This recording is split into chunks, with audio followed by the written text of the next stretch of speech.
I purchased my first folding smartphone, the Z Fold 5, in February of this year. I was both delighted and frightened. This was a completely new form factor for me. I'd never used a folding smartphone before. I had used phones and tablets, but I had never used both at the same time. At the outset of my experience, I was concerned mostly about how often I'd utilize the phone's main feature, the large inside display. After all, if I didn't use it, wouldn't it defeat the purpose of the device? 3 months later, I'm pleased to say that the Z Fold 5 is an excellent smartphone, and I adore the inside display. However, my experience with it has shown a distinct issue which, although not a deal breaker, has been a major pain in the neck. Fortunately, it appears that Samsung is already aware of this issue, since it may be addressing it with the Z Fold 6. 1. The inner screen is incredible at what it does. It would be a mistake to argue that this particular issue soured my experience with the Z Fold 5. It did not. Samsung's most powerful foldable smartphone is a technological triumph. It's strong and fast, with a solid battery and a very excellent camera. However, as one could assume, the inside display is the cherry on top of an already delicious cake. Oddly, after the novelty of the first week, I didn't utilize the interior display as much. The 7.6-inch screen is stunning, but because it's tablet-sized and curved, it's more difficult to operate than a typical phone screen. Websites and applications are a lot simpler to read, but they are also much more difficult to use with one hand. It's a dual-hand design, and there aren't many situations where using it unfurled is appropriate. So I was right to assume the Z Fold 5's internal display was a bit of a white elephant, huh?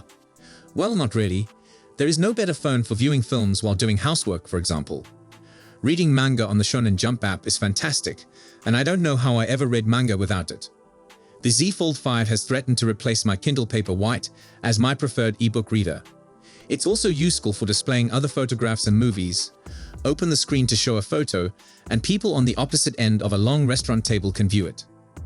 Sure, the interior display isn't something I use every day, but it doesn't matter because that's not what it's designed for. It is not what you use to scroll through social media feeds, browse the internet, or take photographs. It can be used for those things, but it shines at reading, watching, and sharing. Being so good when I need it is enough to keep me happy. So if the inside display isn't the issue, what is? Unfortunately, this is the exterior display. 2. The outer display lacks attention and polish. It seems to reason that if I'm not using the internal display, I'm utilizing the external one. On paper, it is equally excellent. The 6.2-inch screen uses the same dynamic AMOLED 2X technology as the bigger inner panel and has a refresh rate of 120 Hz. The 2316 by 904 resolution is clean and crisp, and it gets quite bright even in direct sunshine. However, the more observant among you may have already seen the oddity. 2316 by 904 is an unusual resolution. It results in a 23.1:9 aspect ratio, which looks weird on a spec sheet. It is narrow. It is excessively thin, and I could deal with the narrowness if it didn't make the display irregular and unreliable. Using Twitter revealed it at its worst. Hitting the like button was like spinning a roulette wheel. I never knew if I'd like the tweet in question or open a new page. In short, I was missing the like button, and missing it would take me out of my feed and into the tweet itself, which wasn't where I wanted to be. Sure, it wasn't a big deal, but it was bothersome, especially because I dispersed my emotions like candy on Halloween.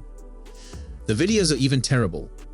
The internal display is the natural place for videos, but now and again, I just want to view a video without opening up the device. Unfortunately, the Z Fold 5's low aspect ratio substantially compresses films, and vertical space is severely limited when flipped horizontally. You can watch videos this way, but every time I do, it makes me feel like I'm watching them on someone else's phone. From across the street. It's quite awful. As I already stated, it is not a deal breaker, but it is frustrating. When used for anything more than simple scrolling or talking, the outside screen falls short. That's especially galling because it's the display that most people use. 3. The Z Fold is a great foldable, but it needs to be a great smartphone too. My experience with the Z Fold 5 has shown me that Samsung understands how to produce a great folding smartphone. However, the Z Fold is a phone with two sides, and the folding screen is the standout feature. The majority of the time I spent using the exterior display seemed like a compromise. It wasn't a premium experience in and of itself. It seemed like Samsung was saying, I guess if you really must. The exterior display seems like a vehicle for getting to the inside screen, and the software reflects this. When you open the phone, the exact app you were looking at will magically appear on the inside display.